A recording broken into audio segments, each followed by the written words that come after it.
Bzzzt. Bzzzt.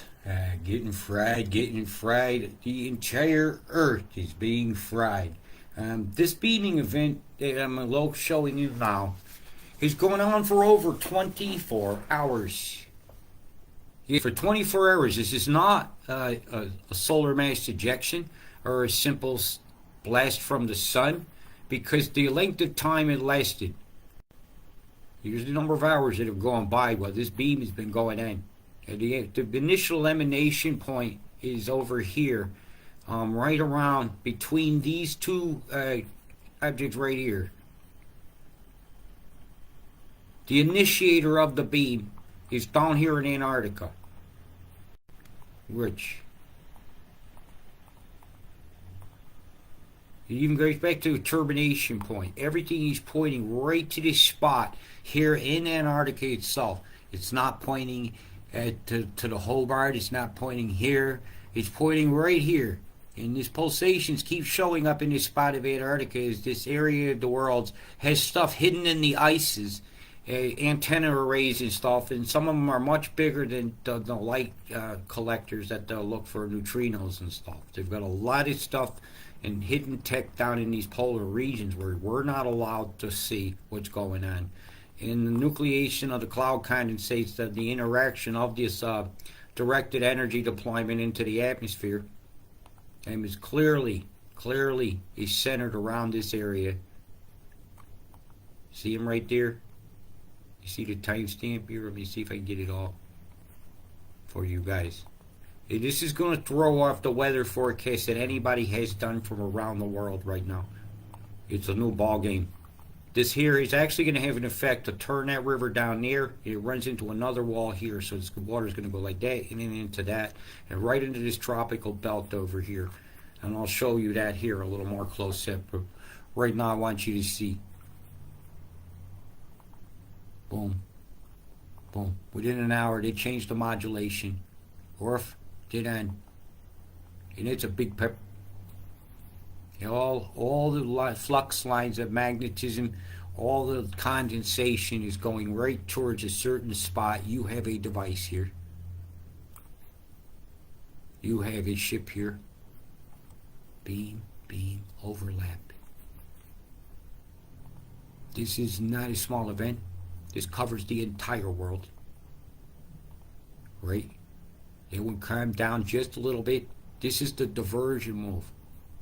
Everything is forced in this corridor, and another being forces more down this direction. Anything that was going that way now makes a beeline in this direction toward New Zealand. This is making a beeline toward New Zealand. And in probably about 3 or 4 days, you're going to understand how moving moisture can move stuff so quickly towards you by using huge beams, and this is not shut off.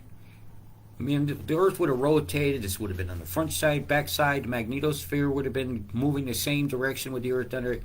But all I'm saying is it's impossible for this to be a solar event. This is a geoengineering event. It's not a glitch. It's not a glitch at all. Whammo. You have a ship located precisely here where I am pointing right now. You have a device here, so we're relaying the signals across the equatorial boundary. HAARP is involved. There's an array up here in the Gobi Desert that's involved. This is a massive beaming event. I changed the type of show I was going to do. You see the beam up across from the Gobi Desert area up here across the North Polar regions that way? It's going to force the air up and over the pole and down in toward Europe. We've been cold this whole time, almost all summer. And I've been watching these beam moves go on. You see the timestamps. This is only the 24-hour feed. This is going on a long time. It's already ongoing in the first frame here.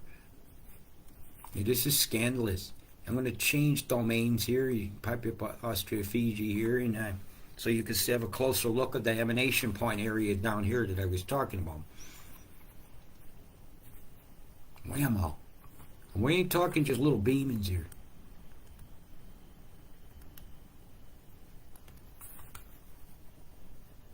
X perturbs, pulse. You have got war games going on out here. This is causing undulations that are gonna make whales feel tortured. Their pilot programs are killing our pilot whales. Obviously. This is horrendous. And how are you feeling there, New Zealand? How are you feeling, Tonga? Are you irritated?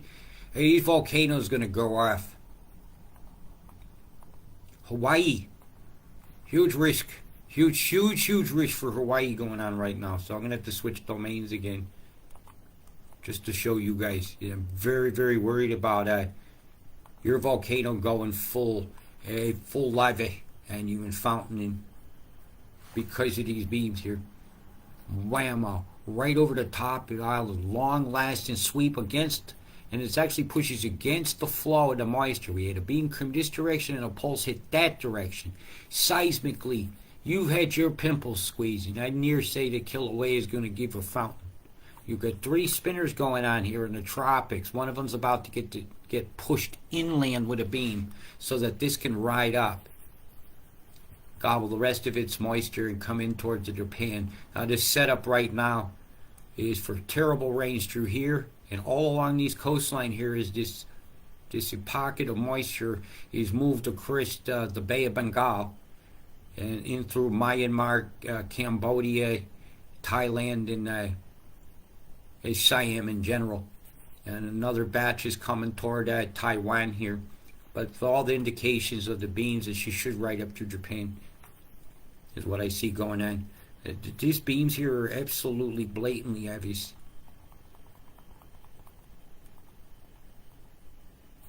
Look at the emanation points of the flux lines from the auroral research programs that involve our magnetosphere. Sphincters, man. There are a bunch of sphincters, and it's really upsetting to me. And this is really what I had to show you and didn't want to. We have a lot of different V shapes and lots of conicity pointing towards smaller objects. Bzz, bzz, pulsate, pulsar waveforms. Zigzaggy waveform. Yep, you've been pulsated. You've been harped. You've been dude. And I'm tired of directed energy weapons manipulating the moisture on my planet. Really, that's all I didn't really, I don't have any other data pulled up to show on that particular item. And so I'm going to just continue along. And I'm going to pull up a little world view here and see if we can pick up anything in the condensates and show that beaming event is over the last 24 hours. Okay, so the most obvious places of the beamings is going to be through this corridor through here, where you'll see a difference in the hazes. You see it when it's big. Look at the square edges on all this. This is beamings.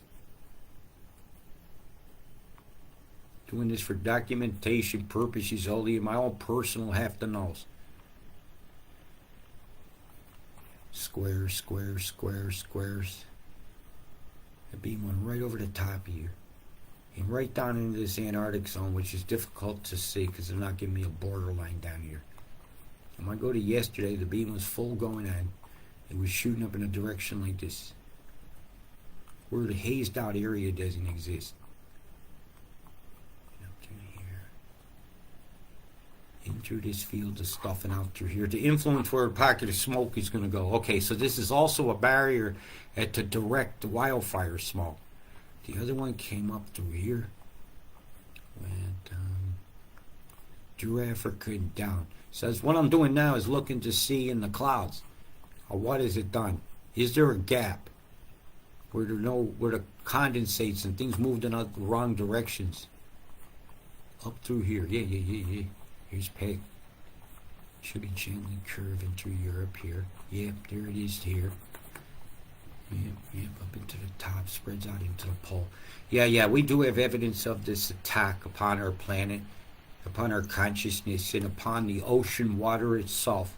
And by vibrating it in a way, it's going to cause disorientation for the navigation of animals. Blessings to all the animals out there. I am so sorry. I didn't do it. Big love. Peace.